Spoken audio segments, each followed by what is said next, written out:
Bulls continue to look toward a 6th NBA title. But after this year, all bets are off. Everything up in the air. Rodman, Jackson, Pippen, and especially Michael Jordan. This week, Sports Illustrated joined what has become a national outcry, urging Michael and the Bulls to somehow work it out and extend one of the great runs in the history of sports. Bob, I am amazed. I am totally baffled and confused at how Chicago finds themselves in this situation. They won 5 championship rings. They got the greatest player in history who says that he wants Phil Jackson back as his coach. And if I'm managing this team, I let him have his way. Let's get Ahmad Rashad's take on it. Let's go over to him. Ahmad. All right, thanks, Bob. I've been around this team so much in the last few years that I can tell you that all the things that are happening off the court is not affecting this team one bit. Everything that's written or read, I think fans react to it, but the players have not. Michael Jordan says that they have been focused on trying to win a 6th NBA championship, and he gives the credit to Phil Jackson and keeping these guys in the present. Now, one change for today.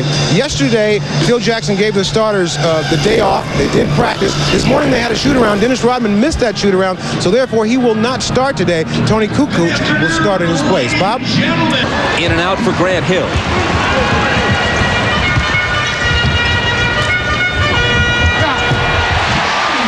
Pippen slamming it home off the Kukoc feed. Dumars misses the three-pointer off the back rim. Jordan. Double team. Finds Kukoc with a great feed. He's still trying to tie up the shoe. He was looking at Joe saying, please don't take me. And Joe thought he had him weak. Backhouse into the lane, loses it to Harper. Jordan with Dumars back. Shoots it over him. There's his first bucket. And he's still got to tie his shoe. But what Jordan is very good at doing, he understands how to play against different opponents. He doesn't come out the first quarter and kill you all the time. He understands how to pick his spots. This is when Dennis can become very defiant and disruptive to the team. Off the steal, Jordan drills the jumper, so it took him a while, but now he's hit 2 in a row. Come around like a little ping pong ball. Dumars misses a 3. Burrell comes out of there with it. Jordan gets ahead, and Dumars can't stop him. As Hill is expected to carry the Pistons, except for the year and a half when Michael was away. Jordan with all kinds of room, and he's got 10. Jordan knows how to pick his spots. He came out to see how the defense will play against him, and now he's getting ready to turn it on. He's starting to turn it on. He's made a couple of jumpers, and, you know, I've never seen a guy who scores 30 points easier than he does. And from Klein, driving on Jerome Williams, knocked away and stolen by Hill. Grant Hill slams it home. Now, you see, this is where he's very dangerous. You see, without Brian Williams being in the game, he's able to get into the lane, make steals, and do other things. Jordan with a ready answer.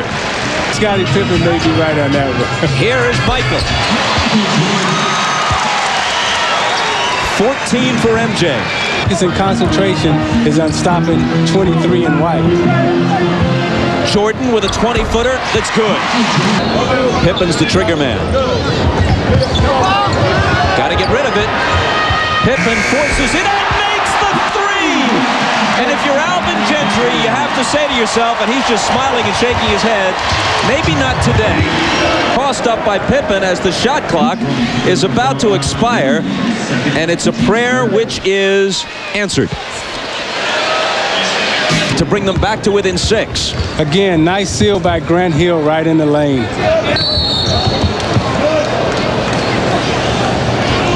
Dumars tried the old vet trick. I'm going to hold you by the arms, and I'm not going to let you go.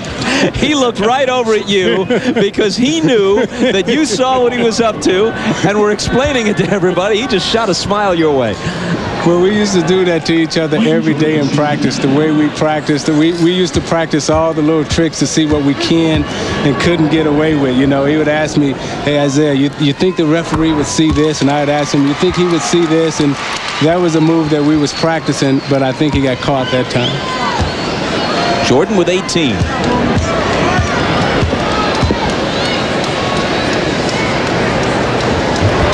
And he reestablishes an 8-point Chicago lead. And a whistle from Bill Oakes as Jordan brings the dribble out of the backcourt. Another foul on Dumars.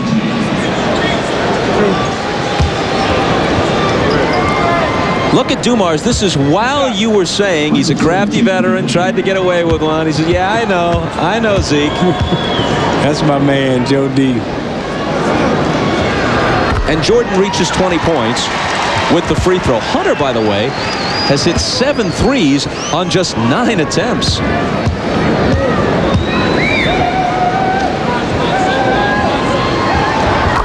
And Michael makes them both. Gentry and the Detroit Pistons a lot of credit for coming in here today and performing the way they perform. Hill, as it happens, does not get his triple-double. And in 11 meetings with Michael Jordan and the Bulls, Grant Hill's team has come out on the losing end 10 times. So the final score, the Bulls 99 and the Pistons 90. The NBA on NBC continues next Sunday with a doubleheader at 12:30 Eastern. It's showtime. Then in Game 1, Barkley, Olajuwon, Drexler and the Rockets take on Larry Johnson, John Starks and the Knicks. In Game 2, Lakers center Shaquille O'Neal returns to Orlando to battle Anthony Hardaway and the Magic. Coming up next on NBC, Dateline Sunday, followed by Something to Talk About with Julia Roberts and Dennis Quaid. For Isaiah Thomas and Ahmad Rashad, I'm Bob Costas. You've been watching the NBA on NBC.